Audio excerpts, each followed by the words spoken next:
নমস্কার বন্ধুরা, রাধে রাধে। আজ আমি চলে এসেছি নতুন একটা ভিডিও নিয়ে। এই ভিডিওটা তো জানোই, আমি ভগবদ্গীতা নিয়ে প্রথম অধ্যায় পাঠ করেছি, সমস্ত শ্লোকগুলো প্রথম অধ্যায়ে শেষ করেছি। তো আজ আমি শুরু করছি নতুন ভিডিও মাধ্যমে, যেটা হচ্ছে ভাগবদ্গীতার দ্বিতীয় অধ্যায় অর্থাৎ সাংখ্যযোগ পর্ব, যেটা ভাগবদ্গীতার দ্বিতীয় অধ্যায়ে রয়েছে, সেই পর্বটা শুরু করতে চলেছি। তো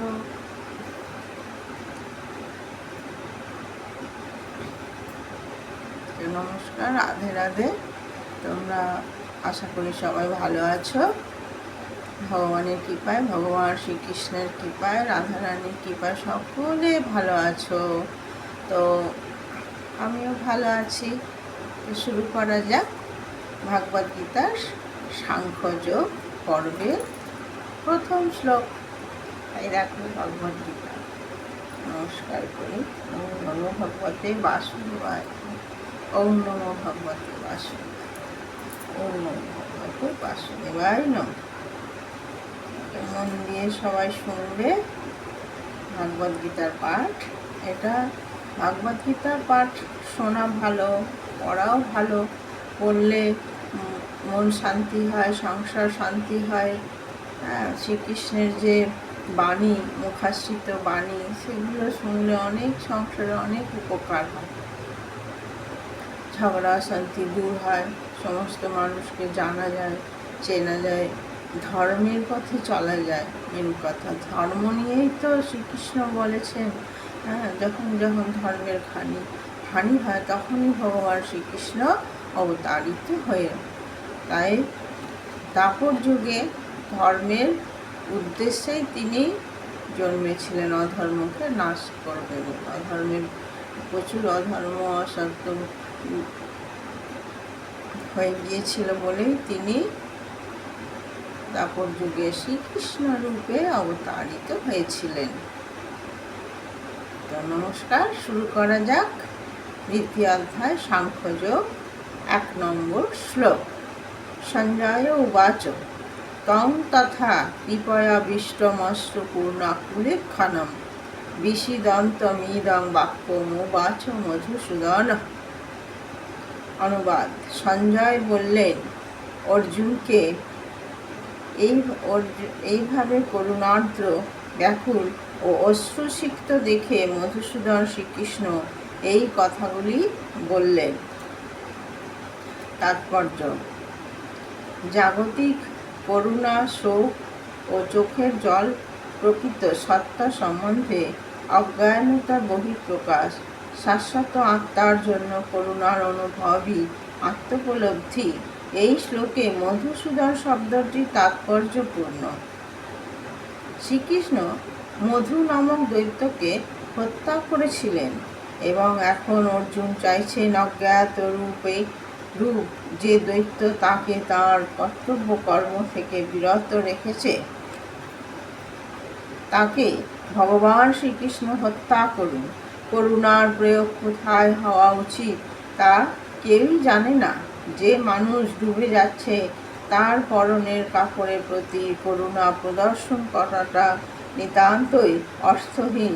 তেমনি ভব সমুদ্রে পতিত মানুষের বাইরের আবরণ রূপে স্থূল জড়দেহটিকে উদ্ধার করলে তাকে রক্ষা করা যায় না। এই কথা যে জানে না এবং যে জড় দেহটির জন্য শোক করে, তাকে বলা হয় শূদ্র বা অনর্থক, শোকাতুর। অর্জুন ছিলেন ক্ষত্রিয়, তাই তাঁর কাছ থেকে এই ধরনের আচরণ ছিল আশাতীত। কিন্তু ভগবান শ্রীকৃষ্ণ অপ্রমানুষ শোককে দূরীভূত করতে পারেন এবং এই উদ্দেশ্যেই ভগবদ্গীতা তাঁর দ্বারা লিখিত হয়েছে। এই অধ্যায়ে জড়দেহ ও চেতন আত্মা সম্বন্ধে আত্মতত্ত্ব উপলব্ধির বিষয় পুঙ্খানুপুঙ্খ বিশ্লেষণের মাধ্যমে উপদেশ প্রদান করা হয়েছে, যা পরম নিয়ন্তা ভগবান শ্রীকৃষ্ণ বিশদভাবে আলোচনা করেছেন। কর্মফলে নিরাসক্তি এবং আত্মতত্ত্বে প্রতিষ্ঠিত হলেই এই উপলব্ধি করা, লাভ করা সম্ভব।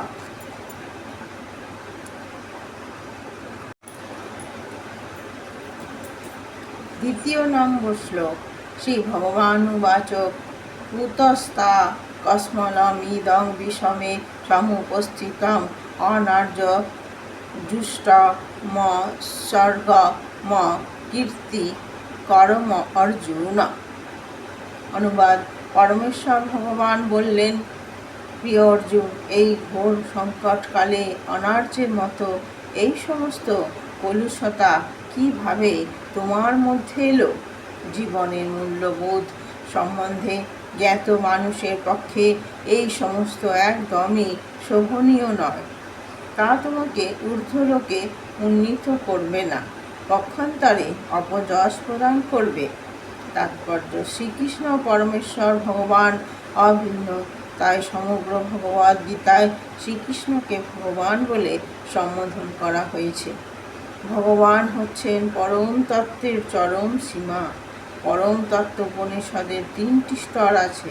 ব্রহ্ম অর্থাৎ নির্বিশেষ সর্বব্যাপ্ত সত্তা, পরমাত্মা অর্থাৎ প্রতিটি জীবের হৃদয়ে বিরাজমান পরমেশ্বরের প্রকাশ, এবং ভগবান অর্থাৎ পরমেশ্বর ভগবান শ্রীকৃষ্ণ। পরম তত্ত্বের এই 3টি বিষয়ে শ্রীমদ্ ভাগবতে এইভাবে ব্যাখ্যা করা হয়েছে।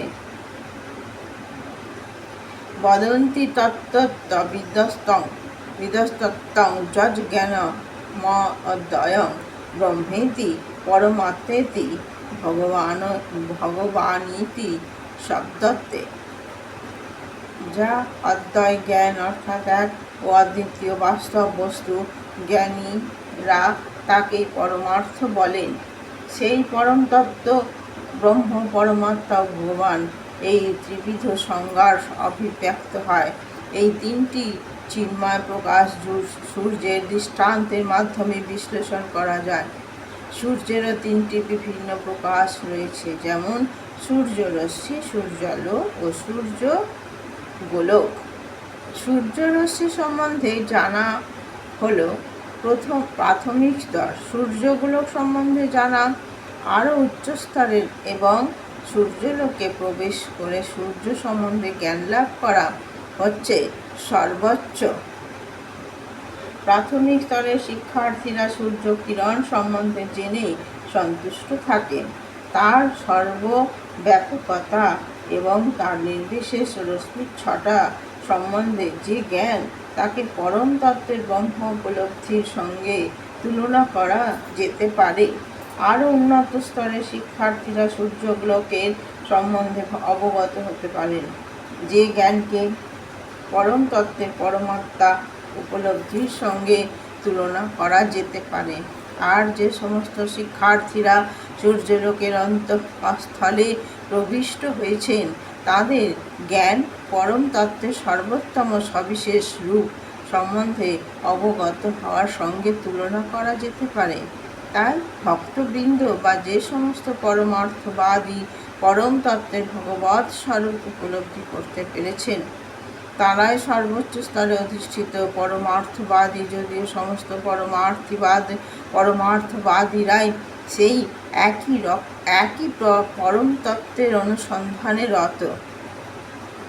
সূর্যরশ্মি, সূর্যগোলক ও সূর্যলোক, এই 3টি একে অপরের থেকে পৃথক হতে পারে না, কিন্তু তবুও 3টি বিভিন্ন স্তরের শিক্ষার্থীরা সমপর্যায়ভুক্ত নন। শ্রীল ব্যাসদেবের পিতা মহান তত্ত্বজ্ঞ পরাশর মুনি সংস্কৃত শব্দ ভগবান সম্বন্ধে বিশ্লেষণ করেছে। সমগ্র ঐশ্বর্য, সমগ্র বীর্য, সমগ্র যশ, সমগ্র শ্রী, সমগ্র জ্ঞান ও সমগ্র বৈরাগ্য যার মধ্যে পূর্ণরূপে বর্তমান, সেই পরম পুরুষই ভগবান। তাহলে আমরা ভগবান সম্পর্কে কি বলছে? ভগবদ গীতায় বলছে সমগ্র ঐশ্বর্য, সমগ্র বীর্য, সমগ্র যশ, সমগ্র শ্রী, সমগ্র জ্ঞান ও সমগ্র বৈরাগ্য যার মধ্যে পূর্ণরূপে বর্তমান, সেই পরম পুরুষই হলো ভগবান। অনেক মানুষ রয়েছেন যারা অত্যন্ত ধনী, অত্যন্ত শক্তিশালী, অত্যন্ত সুন্দর, অত্যন্ত যশস্বী, অত্যন্ত জ্ঞানী ও অত্যন্ত অনাসক্ত, কিন্তু এমন কেউই নেই যিনি দাবি করতে পারেন সমগ্র ঐশ্বর্য, সমগ্র বীর্য আদি সব কিছুর উপর তাঁর পূর্ণ অধিকার রয়েছে।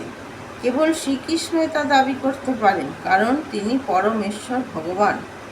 কোনো জীবই এমনকি ব্রহ্মা, শিব অথবা নারায়ণ শ্রীকৃষ্ণের মতো পূর্ণ ঐশ্বর্য সম্পন্ন হতে পারেন না। তাই ব্রহ্ম সংহিতাতে স্বয়ং ব্রহ্মা সিদ্ধান্ত করেছেন যে শ্রীকৃষ্ণই পরমেশ্বর ভগবান। কেউই তার সমকক্ষ নয় বা তার থেকে শ্রেষ্ঠ নয়। তিনি আদি পুরুষ অথবা গোবিন্দ নামে পরিজ্ঞাত ভগবান এবং তিনি সর্বকারণের পরম কারণ। ঈশ্বর পরম কৃষ্ণ সচ্চিদানন্দ বিগ্রহ অনাদিবাদির গোবিন্দ সর্বকারণ কারণম। ভগবানের গুণাবলীর অধিকারী বহু পুরুষ আছেন, কিন্তু শ্রীকৃষ্ণ হচ্ছেন পরম পুরুষ, কারণ তার ঊর্ধ্বে আর কেউ নেই। তিনি পরমেশ্বর এবং তার সেই বিগ্রহে সচ্চিদানন্দময়। তিনি অনাদি পুরুষ, আদি পুরুষ গোবিন্দ, অনাদির আদি পুরুষ গোবিন্দ এবং তিনি সর্বকারণের কারণ।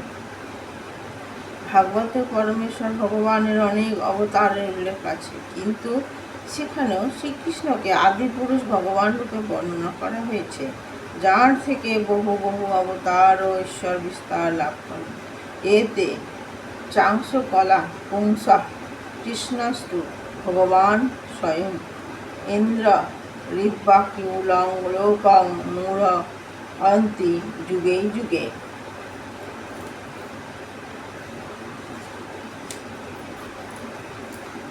পূর্ব উল্লেখিত এই সমস্ত অবতারেরা ভগবানের অংশ অথবা তার অংশের অংশ বা কলা, কিন্তু শ্রীকৃষ্ণ স্বয়ং ভগবান। তাই শ্রীকৃষ্ণই আদি পুরুষ, পরমেশ্বর ভগবান, পরম তত্ত্ব, যিনি পরমাত্মা ও নির্বিশেষ ব্রহ্মের উৎস। ভগবান সম্মুখে আত্মীয় স্বজনের জন্য অর্জুনের এই শোক অত্যন্ত অশোভনীয়। তাই ভগবান তার বিস্ময় প্রকাশ করেছেন কুতঃ শব্দটির মাধ্যমে, অর্থাৎ কোথা থেকে এই ধরনের কলুষিত আচরণ একজন সুসভ্য আর্যের কাছ থেকে কখনোই আশা করা যায় না। আর্য শব্দটি তাঁর জন্যই প্রযোজ্য, তিনি জীবনের মূল্য বোঝেন এবং যার সংস্কৃতি অধ্যাত্ম উপলব্ধির উপর প্রতিষ্ঠিত। যে সমস্ত মানুষ দেহাত্ম বুদ্ধির দ্বারা পরিচালিত হয়, তারা জানে না জীবনের প্রকৃত উদ্দেশ্য পরম তত্ত্ব বিষ্ণু বা ভগবানকে উপলব্ধি করা। তারা জড়জগতের বহিরঙ্গা প্রকৃতির দ্বারা বিমোহিত, আর তাই তারা জানে না মুক্তি বলতে কি বোঝায়। জগতের বন্ধন থেকে মুক্ত হবার জ্ঞান যাদের নেই, তাদের বলা হয় অনার্য। যদিও অর্জুন ছিলেন ক্ষত্রিয়, তবুও যুদ্ধ করতে অস্বীকার করেই তিনি তার স্বধর্ম থেকে বিচ্যুত হচ্ছিলেন। এই ধরনের কাপুরুষতা অনার্যের জন্যই মানানসই। কর্তব্য কর্ম থেকে এরকম বিচ্যুতি আধ্যাত্মিক জীবনে অগ্রসর হওয়ার পক্ষে সহায়ক নয়। এমনকি পার্থিব জগতেও কাউকে যশস্বী হওয়ার সুযোগ প্রদান করে না। আত্মীয় স্বজনের প্রতি অর্জুনের এই তথাকথিত সহানুভূতিকে ভগবান শ্রীকৃষ্ণ অনুমোদন করেননি। নমস্কার, আজ এই পর্যন্তই পাঠ হলো। ভালো লাগলে লাইক করবেন, শেয়ার করবেন আর চ্যানেলটিকে সাবস্ক্রাইব করে দেবেন। জয় শ্রীকৃষ্ণ, রাধে রাধে, নমস্কার।